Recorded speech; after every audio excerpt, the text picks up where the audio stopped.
One concept that I find is extremely controversial in the realm of piano technique is this idea of finger independence. Now, I am of the opinion that the hand and the fingers can never truly be independent, but that doesn't mean that they can't sound independent.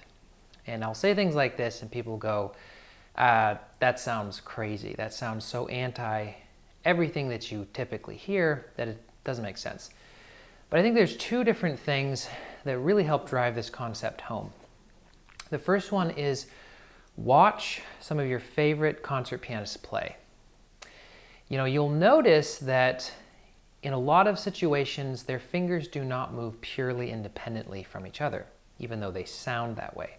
So a good example of that is you watch pianists play a passage, and instead of them holding all their fingers down and lifting one finger at a time, as young students are encouraged to practice, actually what they do is they play and they lift all of their fingers together, and then their fingers kind of drop independently.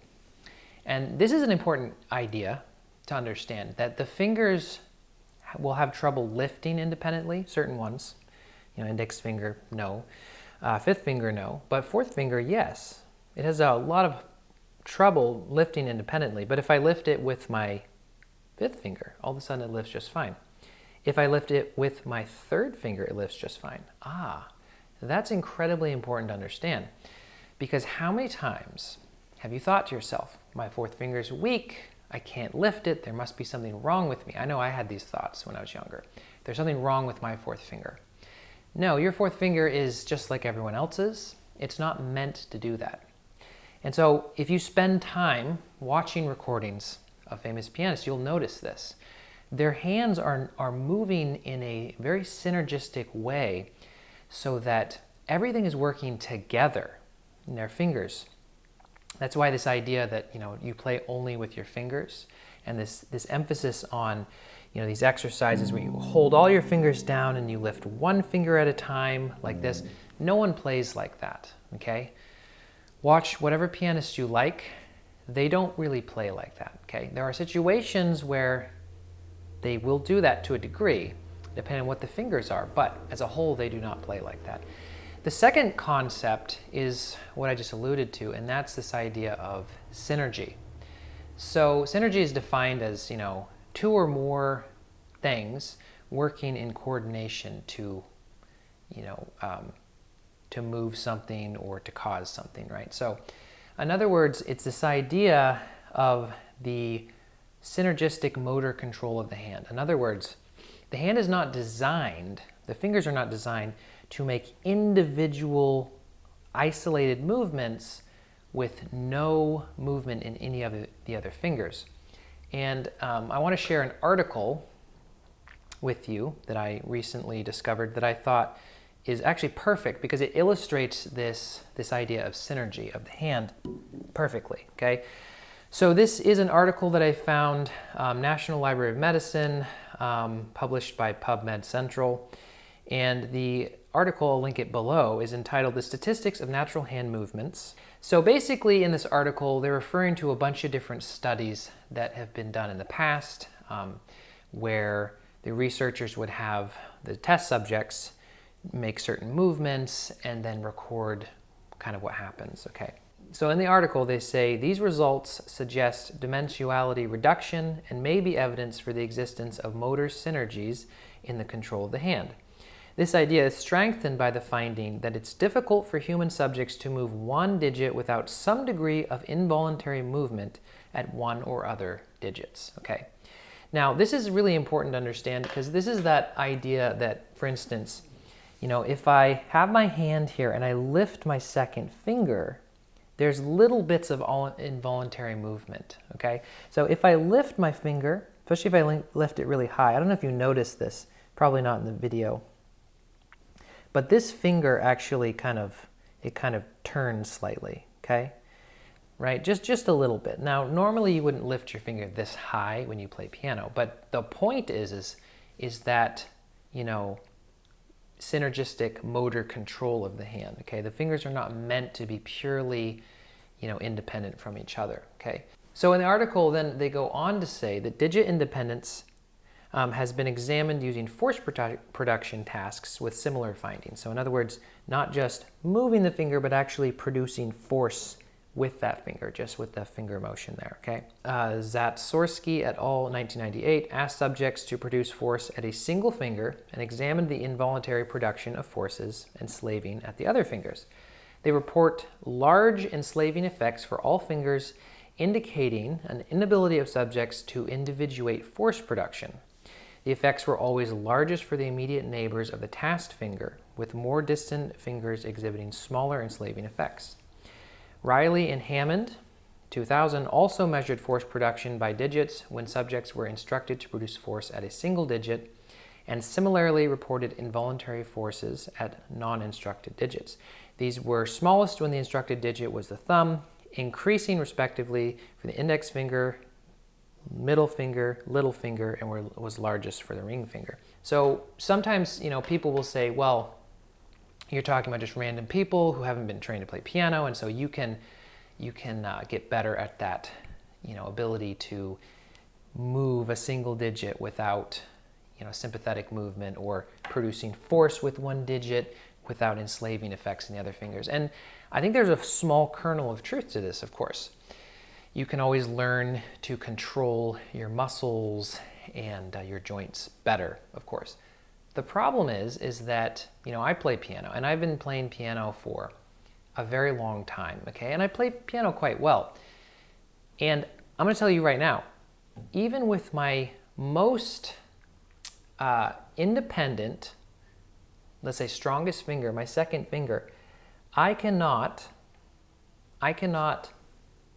produce force with that finger, just with the finger, without enslaving effects. And you can try this. You should try this at home, okay? If I push with my second finger, I notice that my thumb just starts gripping right here. Isn't that interesting? Now I can relax it, but I notice here, if I try to lift these fingers, they're all tight. They're very tight, okay? If I do this with, let's say a different finger, okay, I'm gonna do this with my fifth finger, okay? So I'm gonna push with that finger, same thing. Okay, it's a little bit less, but I'm trying to push with that finger. My third finger is trying to pop up like this, okay? Now you should spend some time at a tabletop or something flat. Just try this. Just produce force by pushing with that finger. You'll notice that. All of a sudden, your hand tightens up, because it's sort of like your hand, right, with this, synergistic motor control is saying, oh, I'm trying to grab something. And so all your fingers are going, okay, let's grab something. Well, as you might imagine, how can you possibly play the piano if that's what's happening, right? And that's what happens with so many people. That's what happened, for me for years, okay? I was trying to play the piano by producing force just with my finger, and the enslaving effects were so much that I could hardly play. I couldn't play fast, I couldn't play fluently. Leaps were nearly impossible, okay?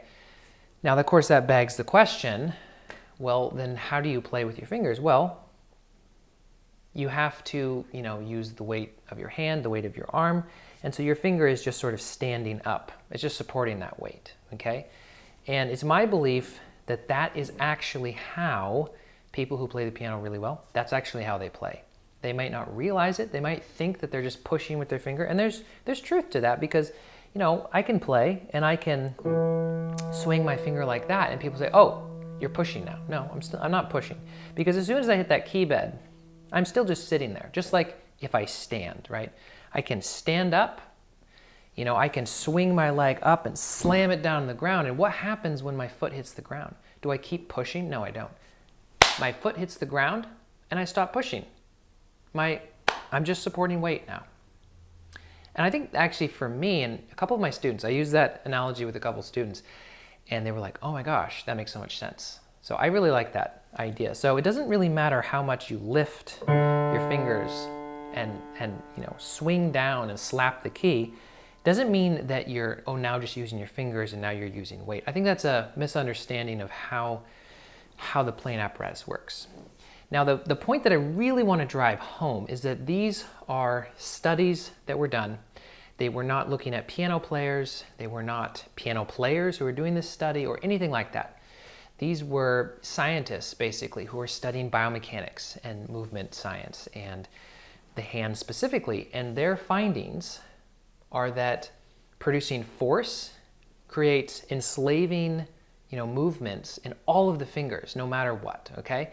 Can you, if you're really well trained as a pianist, can you do that better? Can you produce force at a single digit with less enslaving forces or movements? Yes, I think that you can, but it will never go away, okay? It will never go away because if you try to produce force with the finger, that's what happens, okay? Now, people will put these objections out there, right?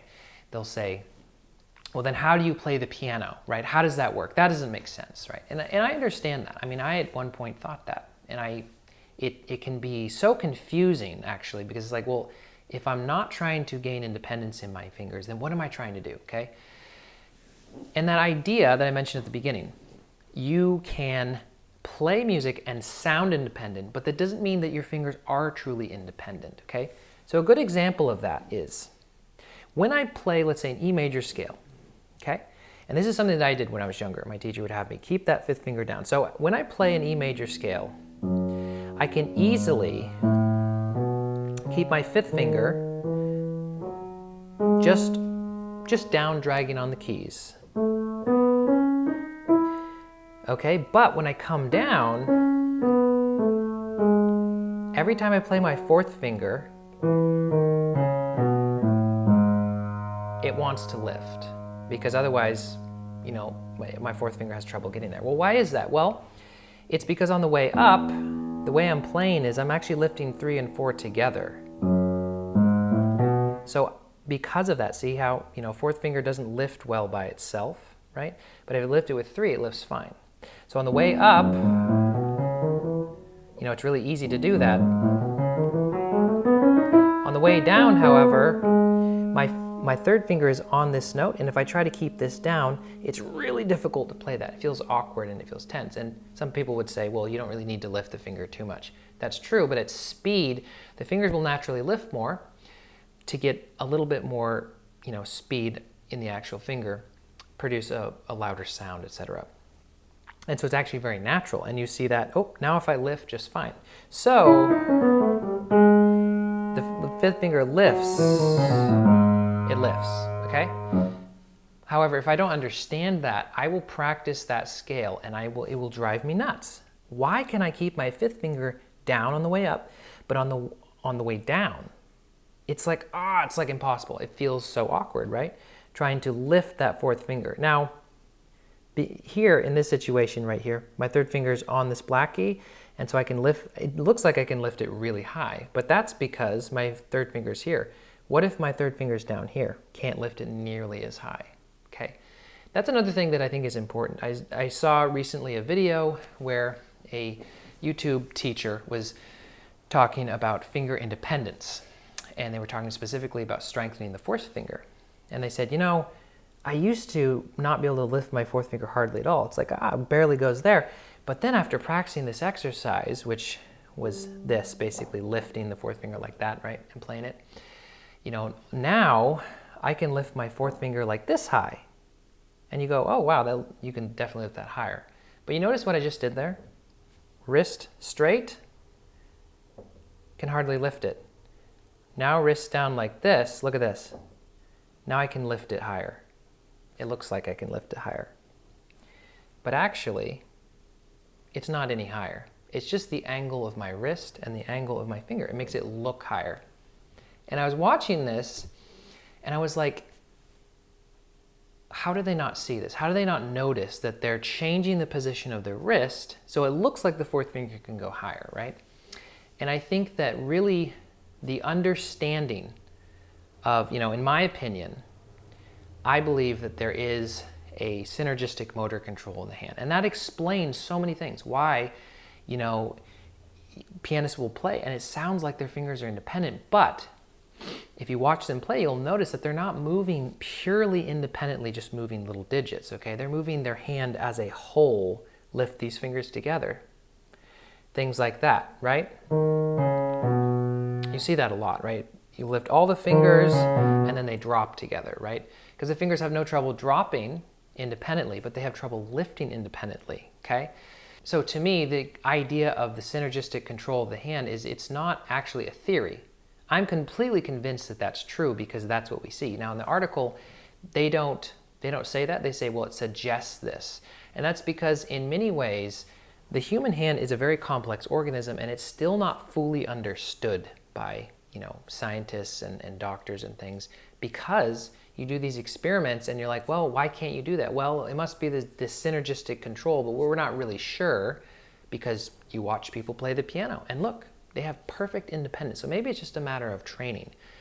But it's important to be able to distinguish, reality or facts, things that we know, and things that could be illusion, right? For instance, illusion. You think, oh, this pianist is playing really loudly, they must have tremendous strength. Well, no.